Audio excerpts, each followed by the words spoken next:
Brother Brad.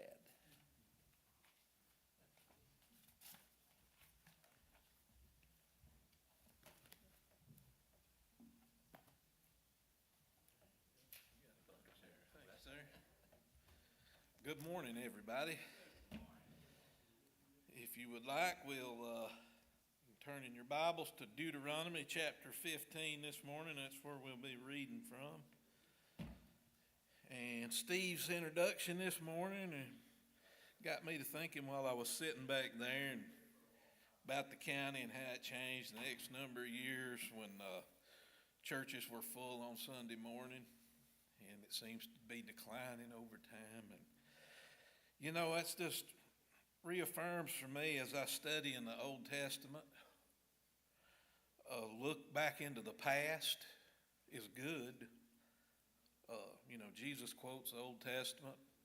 Paul, I believe even Peter mentions stuff from the Old Testament. And I was sitting there and I was thinking, you know, from the time when Noah, the 8 of them survived the flood, after God passed sentence on the world then, to the time, just to the time of the Tower of Babel, how far man decreased, I guess is what be a word I could use. How they forgot. I mean, you don't think Noah forgot overnight and his family. You know, 8 of them lived a catastrophe like the flood.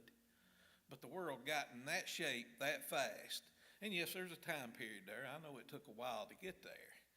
But even where we're reading today, this time period of when they have left Egypt.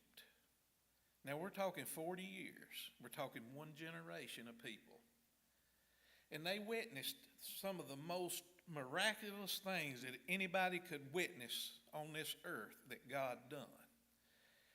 And here we are, Moses, 40 years later, what we're reading is really just sermons from Moses to these people. These are sermons. We call them warnings, rules, he's revisiting what has happened. But these are like sermons from Moses to remind this new generation, and we're talking just 40 years, that they need this, that they forget. And, you know, in just our brief history, you know, from like Steve was talking, the churches being, you know, I look back and I see pictures of church camps, and they camp and they big group gatherings back in the 40s and 50s. I've seen pictures of that. And that seems like a thing of the past. But, you know, it's just what we're reading today just reaffirms to me or helps explain to me how we get in that shape and people forget, and how important history is to share it. I mean, you can talk to people nowadays and they have no idea of America's history, of when our forefathers left the other side of the ocean and came over here. And a lot of them, not all of them, but come for religious reasons. They wanted to worship God in their own way and without persecution.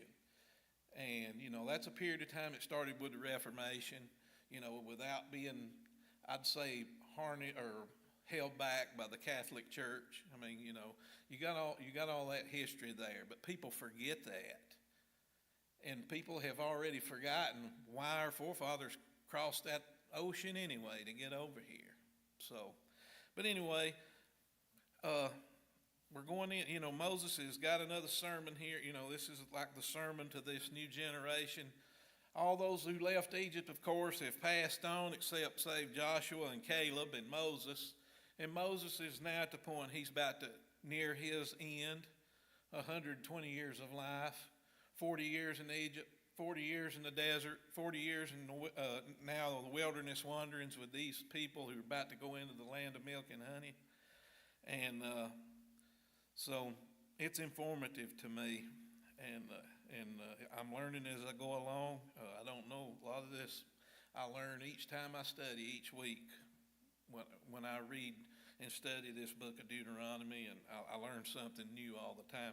And, you know, I don't think I would ever get anywhere. I believe I would be so bogged down, but you know, like I was telling you about the Apostle Paul and Jesus quoting the Old Testament and Peter, a lot of things, commentary from the New Testament correlates with the Old Testament. And if every time I went back and tried to read everything with that, I feel like I would never get anywhere. So it's kind of like a history lesson for me. But from what I've read so far, the world started out, God created everything and it was good. And then of course we all know there was a problem that occurred in the world and man fell. And what we're studying now, if we're heading to the future, we're heading to the future with what we're studying now, and there's going to be a better outcome one day. So just enjoy the ride. As we get there, we're going to see man has got problems, but it's all going to work out one of these days. It's all going to work out. All right, I'm going to read verse 1 of chapter 15. All right. And this chapter is some commands concerning the Sabbath year. And you know, this, like we said last week, starts out from the Sabbath day. It's it's been around when God created the heavens and earth. On the seventh day he rested. This seventh period of time is not unusual. It's not a new thing. It's something God has established early on. And here's some more. This is going to be like the sabbatical year. All right. At the end of every 7 years, thou shalt make a release. All right. So, principle of the Sabbath, seventh day equals rest. The seventh year is going to like equal rest too, another way. All right, read verse 2. And this is the manner of the release. Every creditor that lendeth aught unto his neighbor shall release it. He shall not exact it of his neighbor or of his brother, because it is called the Lord's release. And what we're going to say here, these are the Israelites. This is the thing, the seventh year, when the lender lends to them, the seventh year there's going to be a release. It's going to be made good. Whatever they owe, it's going to be a release. Now, for the foreigner and the stranger, that's not going to pertain. We're going to read that here in just a second.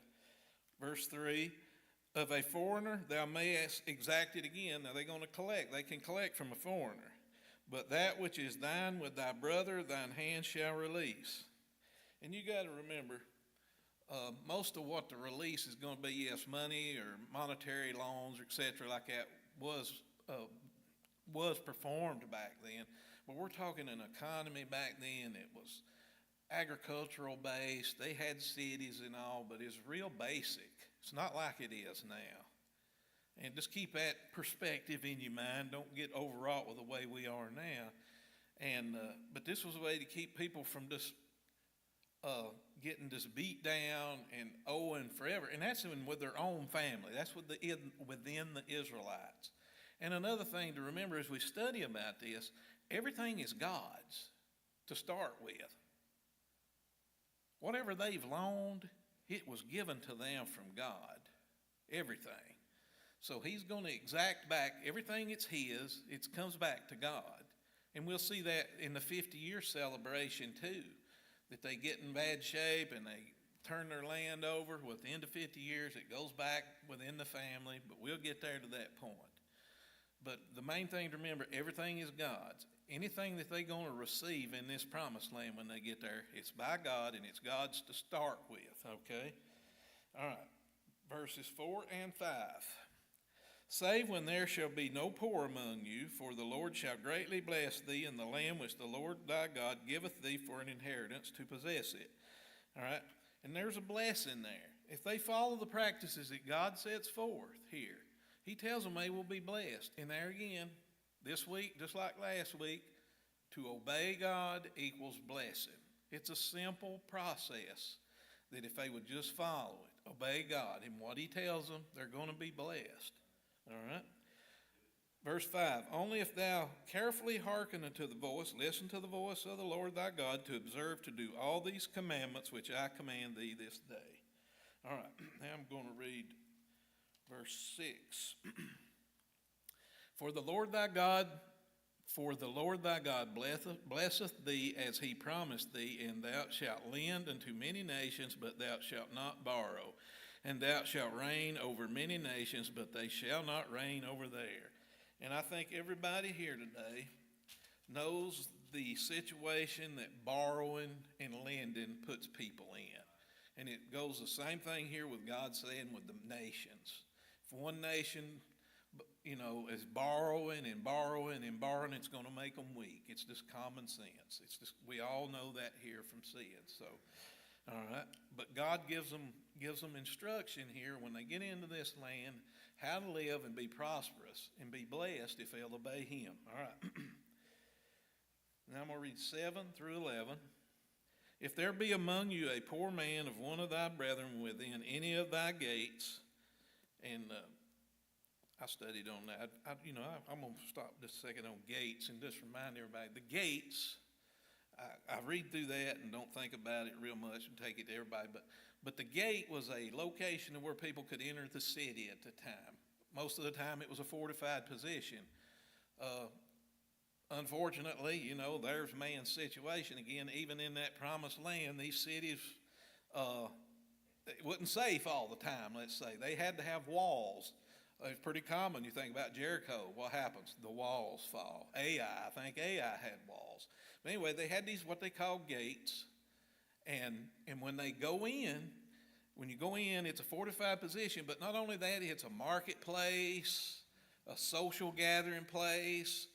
And on top of that, it's where justice, where the elders meet. And they get together and they figure out, they administer justice for cases where people have done wrong and et cetera like that. So this is a place it's a busy place, let's say, when you go into the city there, all right, in thy gates.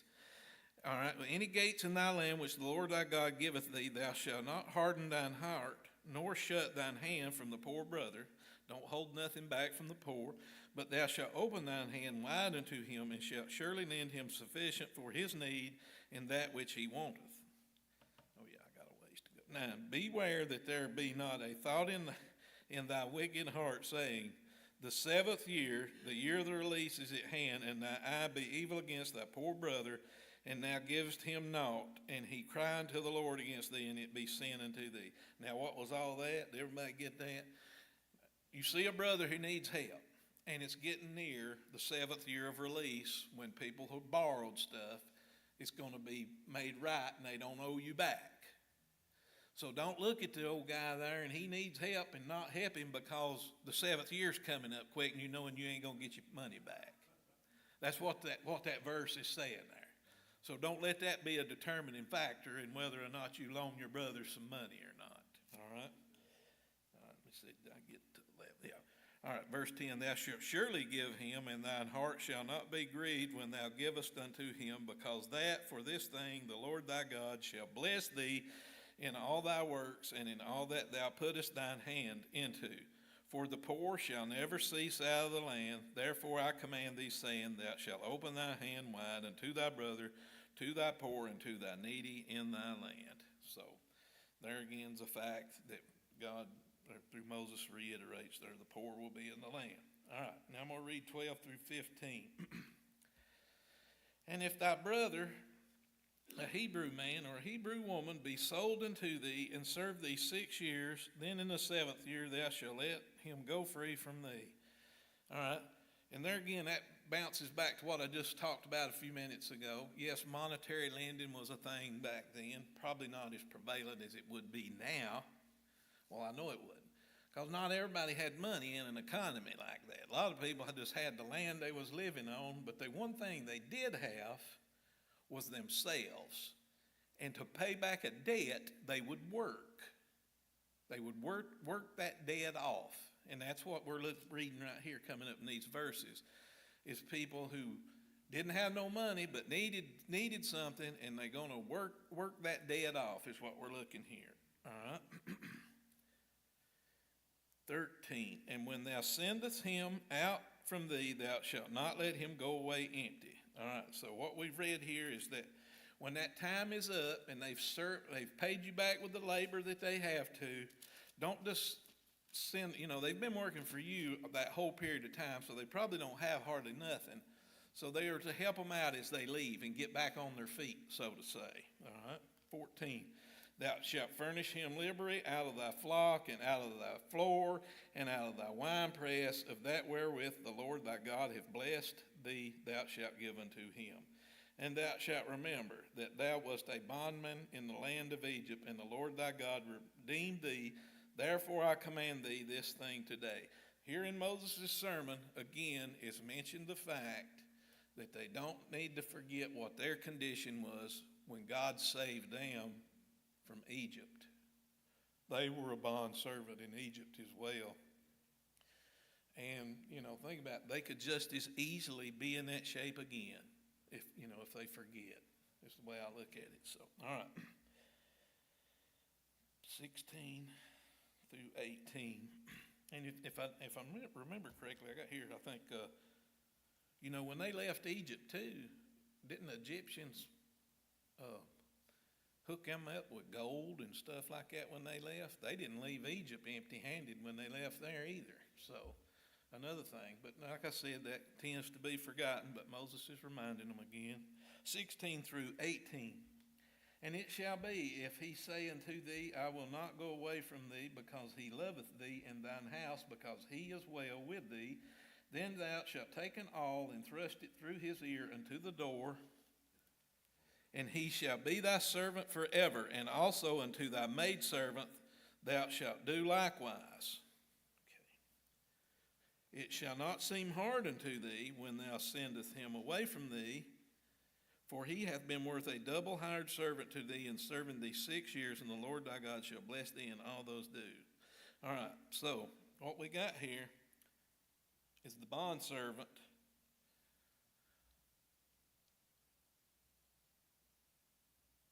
finds themselves in a situation that they're probably better off being the bondservant where they're at. That is kind of a crazy thought to some people, especially with us, people living in a free country like we do. But there are instances even today. I've worked with people that I believe they would have felt better off if they weren't responsible for their home or their food or nothing. They would be happier just living with somebody and working for them like that. And prisons are full of people even today that once they get out, they want to go back. It's just a condition of man. It's not that foreign. So I could see some of these people living in that economy at that time, living in a home or in a situation and being a servant for somebody who has plenty. It's really not that foreign an idea. And if they would decide to just stay there from now on and work for that person and be there. So it sounds crazy at first, but I can see it from talking to other people at different times in my point of life, the way they feel. All right, 19, read verse 19.